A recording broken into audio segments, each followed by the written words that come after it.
अस्सलामुअलैकुम and welcome class. मैं हूं आपका टीचर सैयद बख्त। हम डिस्कस कर रहे हैं 9th और एक्सरसाइज 1.1 का क्वेश्चन नंबर 4 करने लगे हैं। यहाँ पर वही चीज़ मेंशन की जा रही है, name the property. But it means अगर आपने वो लेक्चर देखा हुआ है that will be helpful for you, क्योंकि सीक्वेंस में मैंने जो लेक्चर्स हैं वो ऐड कर दिए हैं प्लेलिस्ट में। डिस्क्रिप्शन बॉक्स में लिंक ऐड है, वहाँ पे क्लिक करके सीक्वेंस में आप लेक्चर्स को देख सकते हो। वरना बेटर यही होगा कि मैं यहाँ पे एक पॉज लूँ और वो वीडियो को यहाँ पे अटैच कर दूँ जहाँ पे सारी प्रॉपर्टीज़ को मैंने डिटेल से डिस्कस किया है। अगेन रिवीजन हो जाएगी आपकी, क्योंकि अगर आपने वो प्रॉपर्टीज स्टडी नहीं की हुई, पढ़ी नहीं हुई, तो आप कैसे जज कर पाएंगे कि यहाँ पे कौन सी प्रॉपर्टी यूज हो रही है। जैसे मैं आसान लफ्जों में कहूँ तो अगर यहाँ पे देखें तो इसकी लेफ्ट साइड को देखो, 3 वेरिएबल्स हैं, यानी 3 वैल्यूज हैं जो आपस में अटैच हो रही हैं। हमें पता है ये एसोसिएटिव प्रॉपर्टी है, लेकिन अगर यही 2 होती तो कम्यूटेटिव प्रॉपर्टी कहलाती। तो ऐसी बारीकियां, ऐसी छोटी छोटी बातें जो बहुत ज़्यादा आपको फ़ायदा पहुंचा सकती हैं, उस लेक्चर में डिटेल से डिस्कस की गई हैं। सो आई हाईली रिकमेंडेड दैट कि आप प्लेलिस्ट को फॉलो करो ताकि आपकी डेफिनेशंस में प्रॉब्लम ना आए। Now let's get back to the topic. Questions को करते हैं। a+4+b इज इक्वल टू, अगर आप देखें तो यहाँ पे क्या हो रहा है कि 2 वैल्यूज हैं ऐड हो रही हैं ब्रैकेट में, प्लस दूसरी तरफ 3rd वैल्यू ऐड हो रही है। अगर मैं इसको पलट दूं, यानी कि 4 को b में ऐड कर दूं और एक वो बाहर निकाल के ऐड करूं, तो बात एक ही, आंसर सेम ही आएगा। वैल्यूज पुट करके देख लीजिएगा, you will get the same answer on both sides, left hand side और right hand side. So this is associative property but with respect to, because यहाँ पे एडिशन हो रहा है तो हम यहाँ पे बिना ज़्यादा ध्यान दिए कह देंगे सर 3 है वैल्यूज, एसोसिएटिव प्रॉपर्टी है। विद रिस्पेक्ट टू क्या होगा सर, एडिशन हो रहा है, तो लिख दीजिए with respect to addition and that's it, game over. ठीक वैसे ही अगर मैं 3 वेरिएबल वाला एक और क्वेश्चन यहाँ पे देखूँ, पार्ट नंबर 7, तो सेम सीन है कि ये भी 3 वैल्यूज हैं। If you want to calculate or simplify this whole equation, you will get the same answer on both sides, left hand side और right hand side. That is up to you. कि आप करके देख लेते हैं रफली। 8 5 दा 40, 40 को 4 से करेंगे 160 आएगा जी, आएगा। ओके, 4 5 दा 20, 20 को 8 से करेंगे 160 आएगा, आएगा। तो आंसर सेम ही आ रहा है, बस ब्रैकेट्स का चक्कर है कि यहाँ पे फर्स्ट वैल्यू आगे 2 वैल्यू से मल्टीप्लाई हो रही है, यहाँ 2 वैल्यूज 3rd से मल्टीप्लाई हो रही है। तो ये भी हो गई हमारी कौन सी property, associative property. Because 3 values है, मैं बार बार रिपीट कर रहा हूँ ताकि आपको किसी तरह ये याद हो जाए कि 3 वैल्यूज हैं यार, ये तो एसोसिएटिव प्रॉपर्टी। ओके, अब यहाँ पे विद रिस्पेक्ट टू, वहां पर भी 3 वैल्यूज थी, यहां पर भी 3 वैल्यूज हैं, तो एसोसिएटिव प्रॉपर्टी हो गई। वहां पे विद रिस्पेक्ट टू क्या आया, एडिशन, क्योंकि एडिशन का सिंबल है, प्लस का सिंबल है। यहां किसका सिंबल है जी, मल्टीप्लिकेशन का, तो यहां आएगा विद रिस्पेक्ट टू मल्टीप्लिकेशन। थोड़ा रफ लिख रहा हूं, उसके लिए माजरत, पर गुजारा कर लीजिएगा। ओके, टॉपिक पे वापस लौटते हैं। अब यहां पे हमने क्या देखा कि 2 वैल्यूज ऐड हो रही हैं, उधर भी 2 वैल्यूज ऐड हो रही हैं, यानी ए में बी ऐड करें या बी में ए ऐड करें, आंसर सेम आएगा जी, बिल्कुल आएगा। तो this is commutative property with respect to, of course plus का सिंबल है तो क्या आएगा, addition.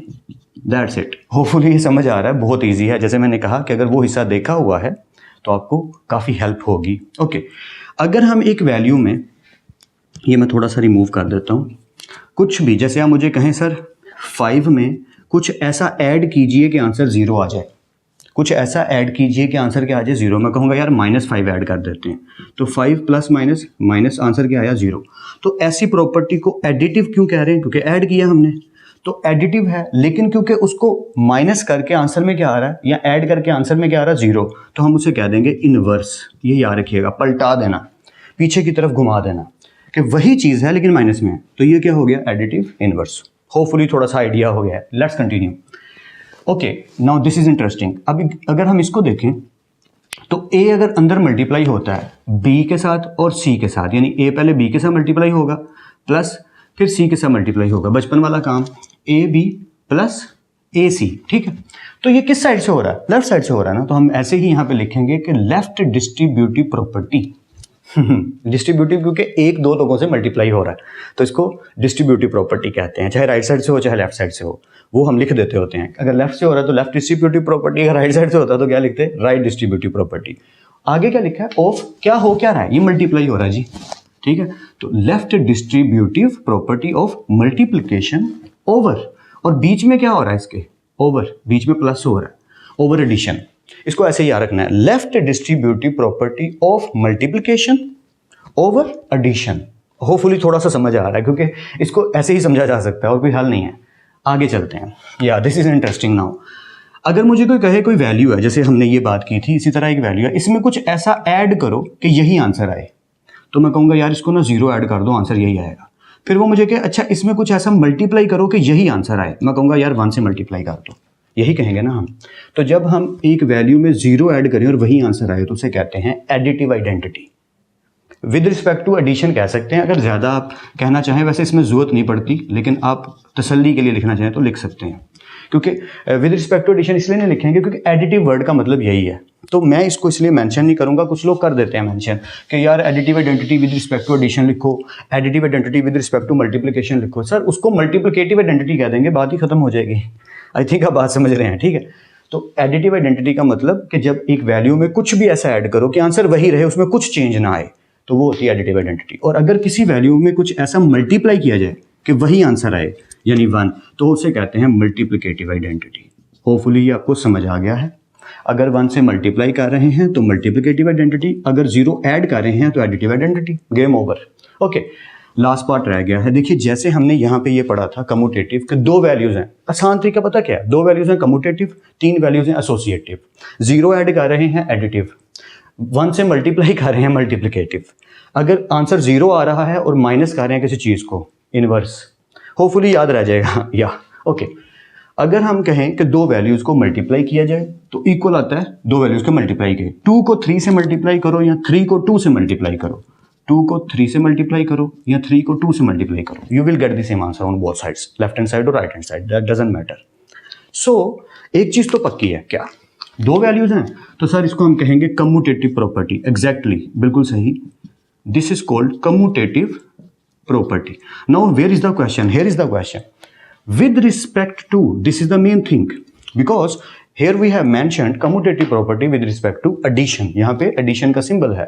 Now here we are multiplying the values. So commutative property with respect to multiplication. That's it. Yeah, and that is the hence answer.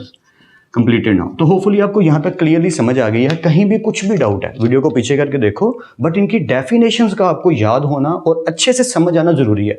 देखिए रट्टा तो आप लगा ही लेते हैं कि ये पार्ट है, मुझे इसका आंसर पता है, क्योंकि जब पेपर में क्वेश्चन कर रहे होगे तो फिर क्या होगा, ऐसे टांग मार के पूछ रहे हैं, साथ वाले से कह रहे हैं यार इसका आंसर बताना, थर्ड वाले का आंसर क्या है, क्योंकि आपको स्लिप हो रहा माइंड से यार ये कम्यूटेटिव था कि एसोसिएटिव था। लेकिन अगर आपने माइंड में सेक्शन बनाए हैं कि 3 वैल्यूज हैं तो एसोसिएटिव है, 2 वैल्यूज है तो कम्यूटेटिव है, आंसर में 0 आ रहा है तो ये इनवर्स है, 1 से मल्टीप्लाई कर रहे हैं और वही चीज़ आ रही है तो मल्टीप्लिकेटिव है, ऐड कर रहे हैं 0 और आंसर सेम आ रहा है तो ये एडिटिव है। तो जब आप ऐसे प्लानिंग करके तैयारी करेंगे तो इंशाल्लाह आपको किसी हेल्प की जरूरत नहीं पड़ेगी, और तैयारी का मतलब ही ये है कि आपको पूछना ना पड़े।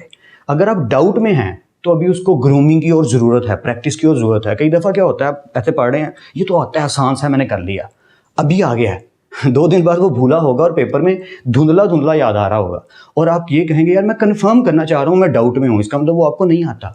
जी हाँ, जो चीज़ आपको डाउट में डाल रही है वो आपको नहीं आती, उसी को बेहतर करने के लिए ही प्रैक्टिस बनी है। और मैथ्स तो आपको पता ही है, सारा का सारा बेस ही प्रैक्टिस पे कर। फिर नेक्स्ट लेक्चर में मिलते हैं, तब तक अपना और अपने घर वालों का बहुत ख्याल रखिएगा। खुद आप सबको बेहद खुश रखे, बहुत कामयाब करे, खूब मेहनत करते रहिए लेकिन स्मार्ट वर्क के साथ। अल्लाह हाफिज़ क्लास।